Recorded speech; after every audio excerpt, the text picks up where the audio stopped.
merci président Habib ñoo ngi nuyu ñëpp fas yéene mottali rek kàddu yi nga xam ne rot na fi ci suñuy nattaango ci coalition bi daanaka mu xaw a tënk lépp li may doore sama wax mooy du ma dellu si sax ci évaluation journée 17 bi waaye dinaa ci wax as tuut mooy ku bëgg a tënk journée 17 juin bi dafa amoon ñaari kuréel yu jàkkaarloo benn kuréel bi ne dama am lu ma naqari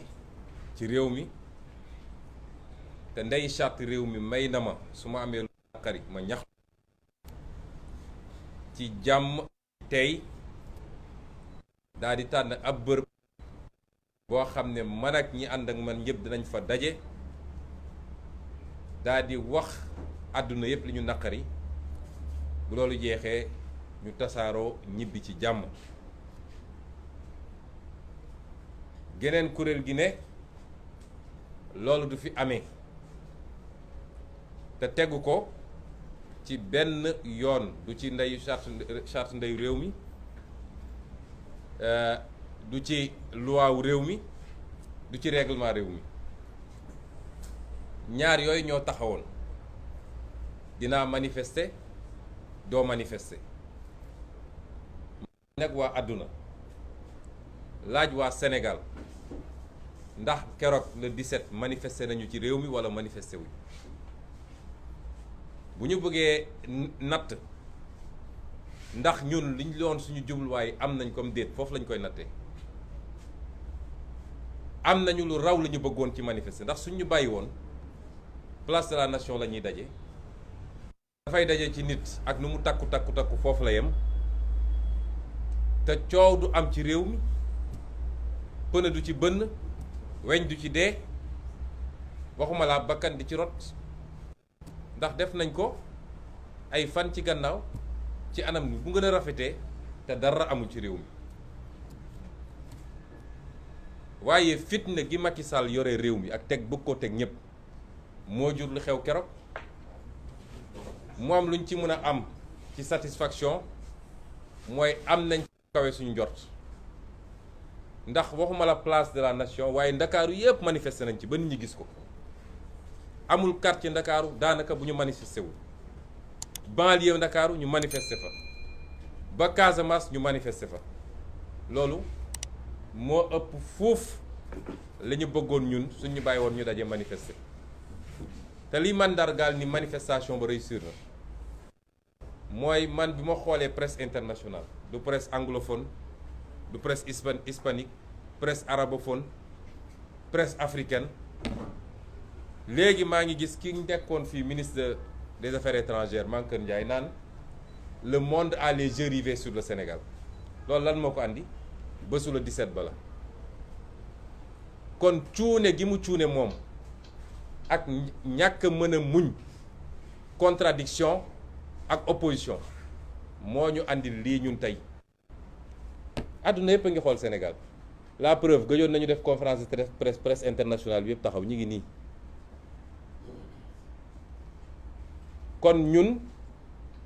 mën nga xëy nag ñu duma la ba toog sa kaw nga ne wàcc ma daan naa la mooy li mu def xëy daal di fay quelques titres de journaux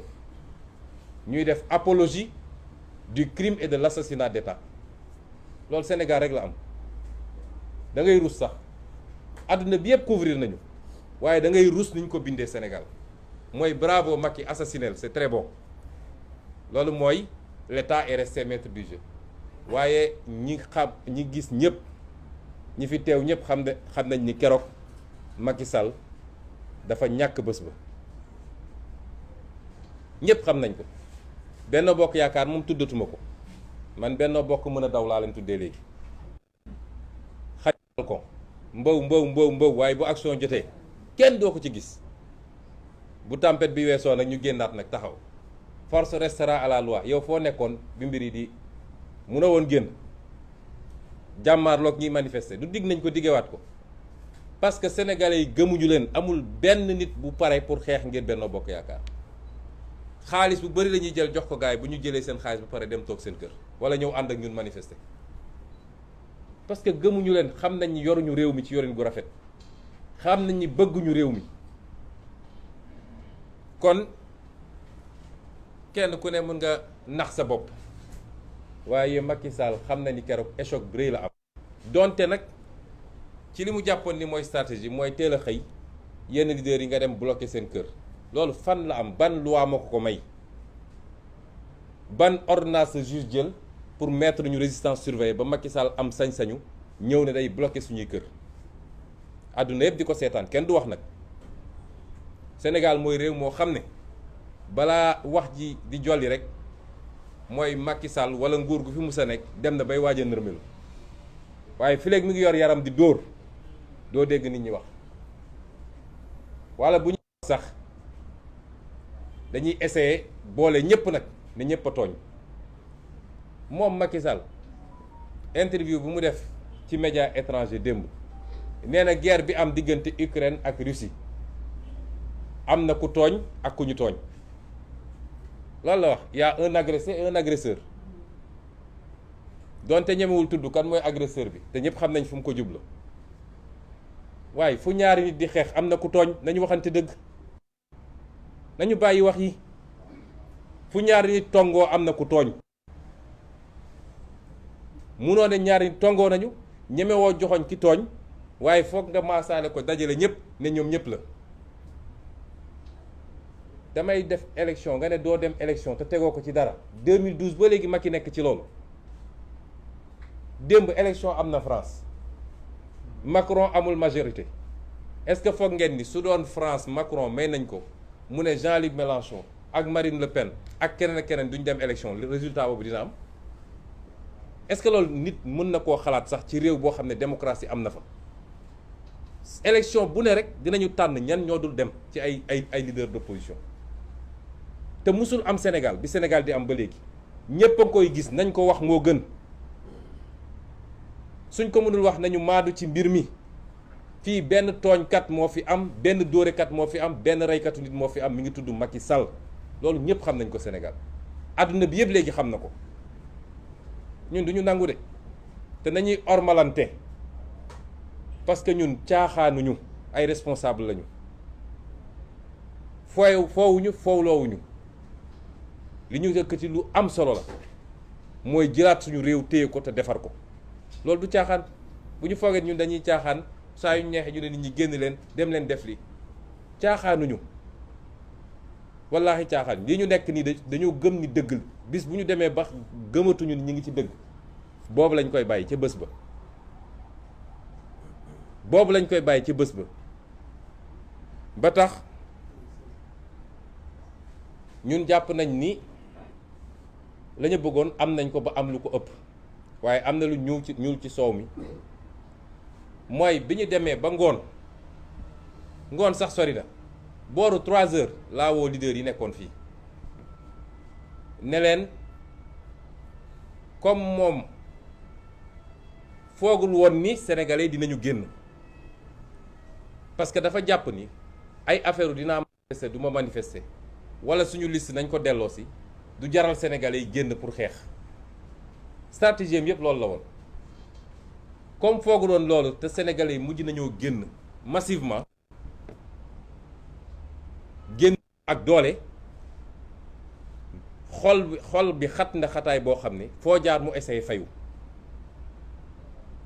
mooy foo jaar dina essayé rotal bakkan waaye foo jaar dina essayé teg ay loxo ci ay leaders ci laa woo yenn leaders yi ne leen su ma sañoon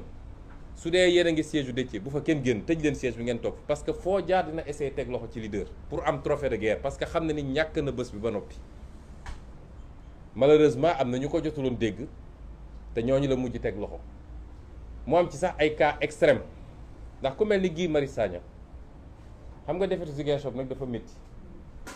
ndax trajet bi waa Ziguinchor arrêté woon ne fii la ñuy dox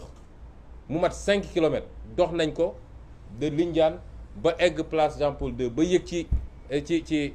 ci rond-point bi loolu moo leen métti dégg naa préfet mu daf leen ne ça y est sama carrière jeex na. commissaire bi nga xam ne mi ngi doog a toog y a 1 mois bi ñu ko installé maa nga fa woon moom it jàpp na ni engagé na carrière am à Ziguinchor par une défaite ñu ne kon faw ñu fayu foofu lañ toll ci réew mi un état boo xam ne vendetta vengeance koo xam ne manifester nga ba manifestation bi jeex àjjuma kenn jàppalu nga ñibbi fanaan sa kër samedi nga xëy di wër commissariat yi di xool xale yi ñu jàpp ak di leen yóbbul lu ñu ndékki ñëw ba ci commissariat ñu jàpp la ne la tu es en état d'arrestation pour participation à une manifestation non autorisée et trouble à l'ordre public nga xam ne ordre bu ñu joxe la ngir mer gi ñu mer ci défaite bi ñu am loolay kaaw Déthié Fall loolay kaaw Mame Diarra Fam loolay kaaw Ahmed Aïdara waaye loolu mooy kaaw ndaw yi ñu jàpp yépp te daañ ci dellu si ñu ne nag loolu lu ñu bëggoon tënk la tuuti ci évaluation bi mën nañu continuer di nax seen bopp am ay nit yu leen di bindal saa yu nekk ñu génne heureusement que dañoo nekk jamono joo xam ne gis nga presse léegi kenn moomatu ko li mun a jàll ci Facebook par jour rek moo ëpp fuuf volume que liy génn ci presse moo dina yàq xaalis te yéen ñii journaliste yi du ngeen gis dara patron de presse yi la ñuy jox ñu dem jëndi seeni kër di bind lu leen neex te yéenay nekk ci terrain bi nag ndeysaan ñu leen di gazé ak di leen menacé corruption bi nekk réew mi amul secteur bu mu bàyyi waaye loolu ndax sa bopp loo xam ne ñi ngi ko doon dérouler en temps réel àdduna bi yëpp di ko gis nga xëy di bind say titre na continuer ci loolu waaye ñun fi ñu teg suñu tànk duñ ci teggi dara moo tax keroog nee nañ leen c'était le premier acte dañuy wéyal liggéey bi moo tax dinañu développer plan d'action boo xam ne dina am ñaar wala ñett ci ay actions yu ñuy wax tey la ca des au fur et à mesure ba ca njëkk mooy jàpp nañu organiser une très grande manifestation le 29 juin incha allah ñu bëri ci militants yi ak sympathisants yi yàkkamti woon nañ ba bëgg ñu defaat ko ci nu mu gën a gaawee ñii àjjuma bii la ñu bëggoon ñu def ko bi ñu waxtaanee la ci génn mooy comme réew mi am na lu fi war a xew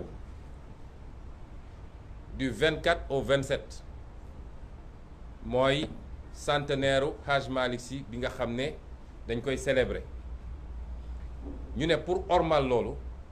ci diggante boobu duñu organiser ndax tey la lundi boo déposé woon tey lundi pour nga am 3 jours francs yi mardi mercredi jeudi la vendredi rek nga mën a commencer organiser te vendredi mooy le 24 looloo tax ñu ne daañ ko teggi ba loolu wees ñu jàpp le 29 waaye loolu nag dinañu permettre fii ak le 29 bu soobee yàlla dinañu waajal Macky Sall dina xam ni le 17 du woon dara le 17 du woon dara le 29 bu soobee yàlla dinañu organiser manifestation te dinañ ko organiser ci anam goo xam ne naam Ndakaaru am na solo trop te moom la ñuy concentrer suñu effort yu gën a bëri waaye dinañ ko organiser dans un pôle au sud dans un pôle au nord et peut-être dans d'autres pôles yoo xam ne ñu ngi koy liggéey daañu manifester de te dootul taxaw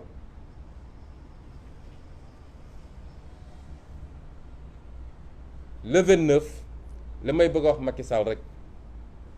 mooy na waajal parce que ñun ñi ñëpp waaye man damay wax sama tur man mii Ousmane Sonko le 29 ñaar moo mun a am Macky Sall dina ma jàpp wala mu faagagal ma parce que gannaaw yàlla gisuma lu ma mën a tere génn le 29 incha allah bii dafa am nu mu demee woon ak li ñu ci doon def ñu nit ci stratégie waaye le 29 na pare ni dinañu jàpp wala mu faagagal ñu bu jàpp ni moom réew mi nax na boppam.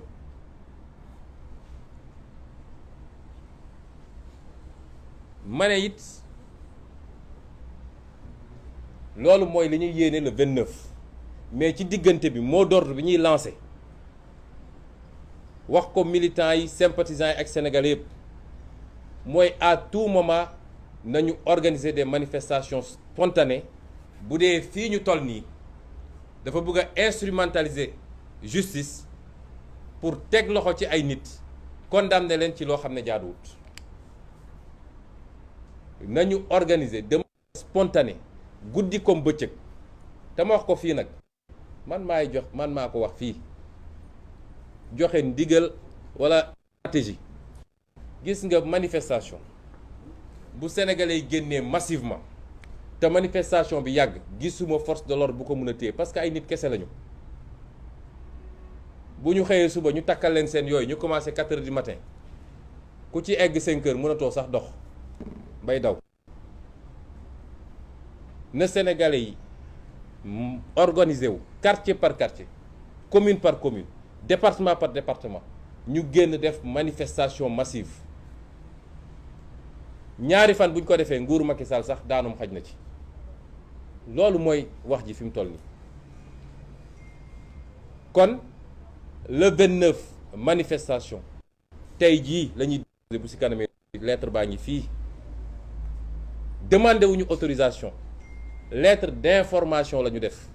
président Khalifa Sall mi moo ko signé ak man ak yum mi dañ leen di informer jeex na takk quelle que soit décision bu ñu jël dañuy manifester bu soobee yàlla loolu dama bëgg mu leer benn yoon. waaye à côté de ça li ñuy wax gis nañu ñu ngi koy def Ziguinchor démb ba suba ba ngoon tàng na jër foofu ne leen nañu libéré Guy Marius Sagna bi ñu jàpp bi ñu demee ba 18 xale yi ñu fa jàppoon gii di leen seeti fan ñu jàpp ko moom dañoo barki ba démb dañoo toog ne xale yi bàyyi nañ leen dem leen xale yi ne leen du ñu génn fii tant que gii génnul ñu nag moom fii tant que génnul noonu ñu koy defee Ziguinchor xale yi occupé la rue te tey dañuy xëyaat occupé ko te man mii maa joxe ndigal gi bu ñuy jàpp man la ñu war a njëkk a ñëw jàpp si noonu lañ koy defee feneen ak feneen Géejawaay Pikine Kër Massar Yëmbal Ndakaaru commune par commune nag di essayer sax jaru ko commune par commune ba ñu xam lan la ci Macky Sall mën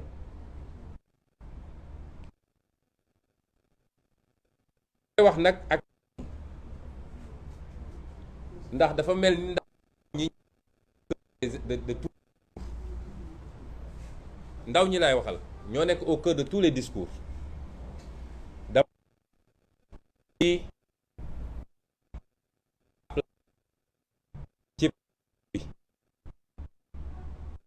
ay nit yu fi nekk jàng ba xam li ñu war a xam di suivre li xew ci at yëpp jàpp ñi ay innocent xam ne da am ñu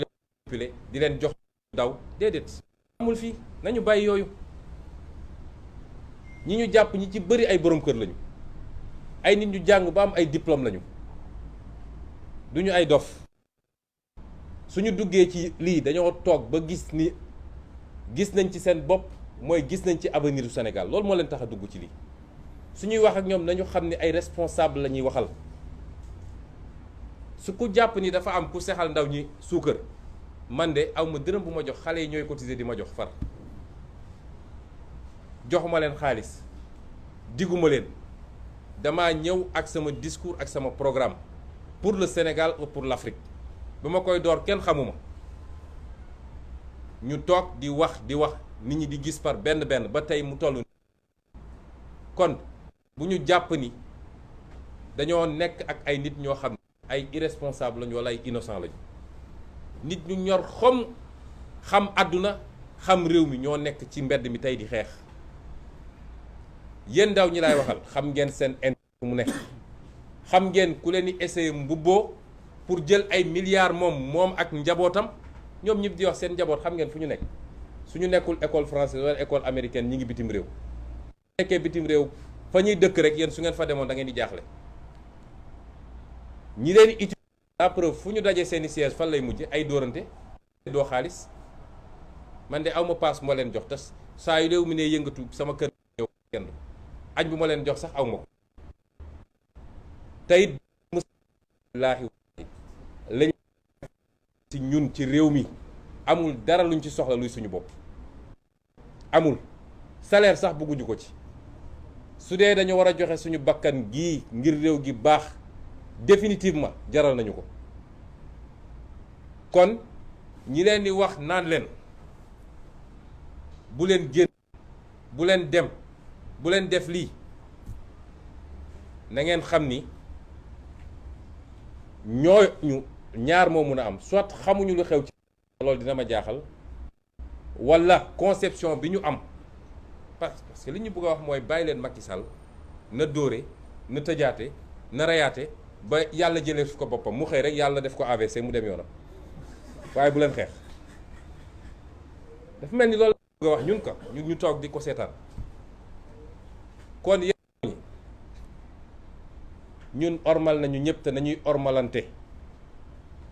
ndax bu ñu traité comme des irresponsables nous sommes des irresponsables bu ñu xeex jarale bis bu ne ñu xëy wax lu bon ci ñun bis bu ne ñu xëy pexeel ñu pour tëj ñu bis bu ne ñu xëy pexeel ñu pour faat suñu bakkan loolu du irresponsabilité réew mi la kon bu leen kenn dévier ci xeex bii on a une chance historique de reprendre notre destin en main historique tey buñ ko bàyyee gis nga humanité ay cycle la bu cycle ba rombee rek balaa muy ñëwaat yàllaa xam kañ bañ ko ratee suñu début indépendance ñu topp ba tey ji kon ngeen laay waxal intellectuel yow mi nekk diaspora yow mi nekk li bërëbu liggéeykaay bu leen kenn dévier ci lii nga xam ne xeex la pour defar suñu réew ba mu gën a baax réewu tubaab yi sax te mën nañ ko te nañ ko gëm ñeenteel bi may daanele ci toujours ci plan d'action bi mooy dañoo jàpp ni xeex bi dafa mel ni xeexu état bi la état parti état wala coalition état Benno Bokk Yaakaar ak Yewwi Askan Wi dama wax lu état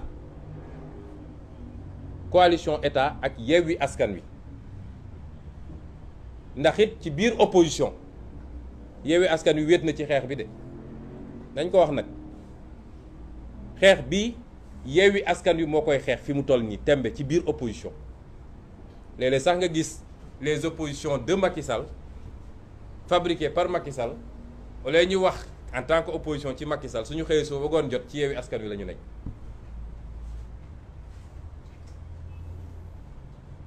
xeex bii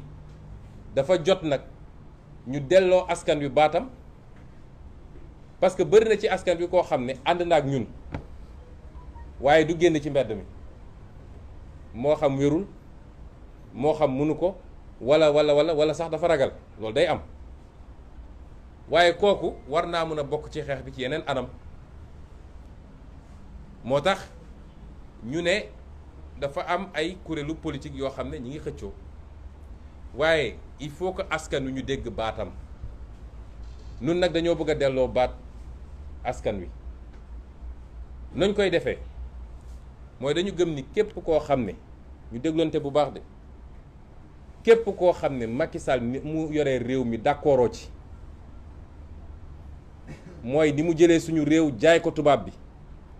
ak naar bi ak chinois bi ak keneen ak keneen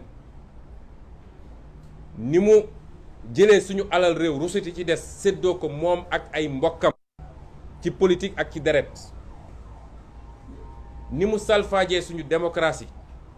ba kenn mënatul xam kan lan mooy politique ci Sénégal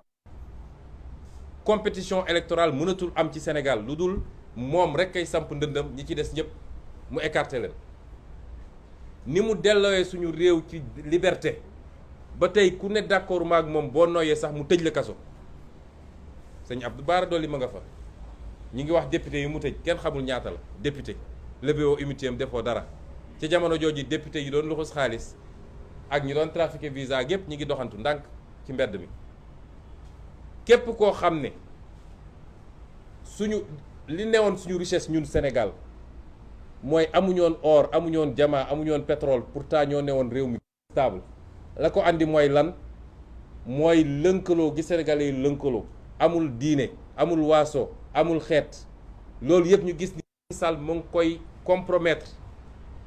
parce que li mu bëgg mooy créer le chaos généralisé ba nit ñi di jël gànnaay di xeex seen biir comme li awoon Rwanda loolu mooy programme mu Macky Sall bi mu ñëwee ba léegi ci loolu la nekk.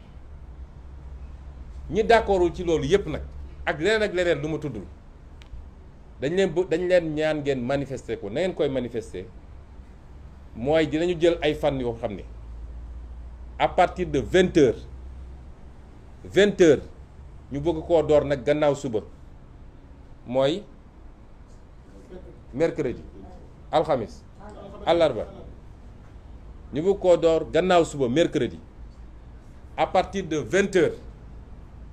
sénégalais bu ne na nga jël sa benn casserole wala sa ndab goo yor taxaw sa balcon wala sa buntu kër wala foo mun a nekk ñu jël 5 minutes wala 10 minutes 20h ba 20h10 fépp ci Ndakaaru fépp ci Sénégal bëgg nañu sénégalais boo xam ne àndoog Macky Sall ni mu yoree réew mi pour moom mu jot message bi na nga génn sa balcon wala taxaw sa terrasse wala taxaw sa buntu kër nga jël say ndam daal koy dóor ñu tëgg ko li ñuy wax concert ba àdduna yëpp dégg ko xam nga loolu yomb na te kenn mënu koo tere te message mënu koo gën a fort képp koo xam ne da ngaa yor oto wara nga yor moto concert de klaxon mooy 20h ba 20h10 na nga bës à partir de 20h0 ba 20h10 na nga bës sa klaxon mu jolli ñëpp dégg loolu forme xeex bu yomb la duñ ci jàpp nit duñ ci dóor nit duñ ci tëj kaso nit waaye message bu fort la boo xam ne parce que askan mooy àtte message bu askan bi askan da ko war a mën a jàllale képp koo xam ne loolu ñor na rek ak fu mu nekk ci Sénégal na nga ko def à partir de mercredi bi mooy premier bi chaque fois dinañ joxe beneen date bu ñu koy def ba àdduna gis ngeen message boobu moo gën a fort ci àdduna que leneen lu ñuy def ndax presse même presse internationale bi da koy couvrir ñëpp di ko dégg kon lii la ñu bëggoon wax ma tënk ko rapidement ci tubaab waaw ñuy wax nag ni ñoom yóbbu nañu fi mu ne nii ñu jàpp leader yi surtout yóbbu nañ leen ne dañ leen déféré ñoo ngi dànkaafu Macky Sall na bàyyi ñi mu jàpp moo ëpp jàmm ci réew mi moom ak ñi mu àndal nag parce que fitna bi ñu bëgg a teg ci réew mi seen bopp lay këpp ndax injustice dama ko yàgg a wax amul lu gën a métti ci àdduna injustice li ma wax ñëpp xam nañ ko ku ñu tooñ mu leer dañ laa tooñ amul lu ko gën a métti ba pare tooñ maa tey ndax ku la tooñ teyu ko ne la baal ma garawul mais tooñ ci maa tey te dëkk ci nag loolu mooy andi ñu dem ba nit ñi organiser wu damaa yàgg a wax le droit à la résistance constitution moo ko wax buñ la bëggee faagal wala ñu bëgg la jaay doole am nga sañ-sañu défendre sa bopp ku toog naan waaw ñoom ñooy def fitna nañu xoolaat wax ji est-ce que ñun dañoo mus a jóg dem songi nit wala dem dóor nit musul am kon na bàyyi ñoom Déthié Fall ak ñoom Ahmed Aïdara ak ñoom Guy Marius Sagna ak ñoom Cheikh Abdou Bara Dolly su dee bëgg na jàmm am ci réew mi parce que du yombee noonu de te nag am na fu ma d'accordul ak doyen Habib Sy dafa baax rek de loolu mënul am fii ci réew mi ñii nekk ci li ñu nekk nii jël alal réew mi toxal ko ku wax ñu duma la ku wax ñu tëj la di def loo xam ne mooy taal fitna ba bakkan di ci rot kenn ku ne li nga ci def bés dina ñëw di nga ko layoog yoon à commencer par Macky Sall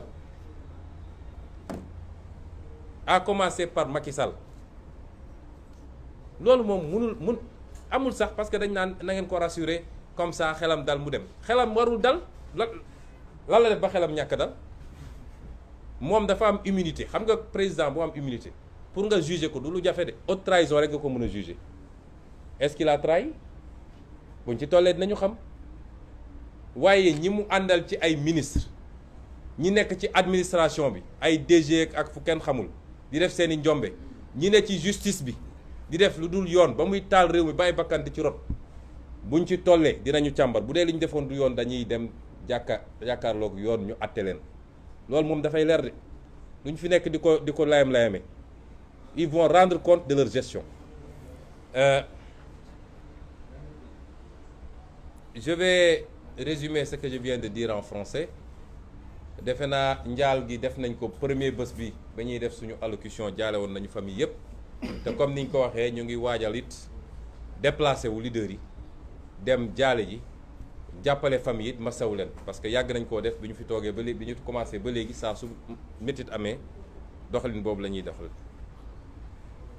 Le résumé en français.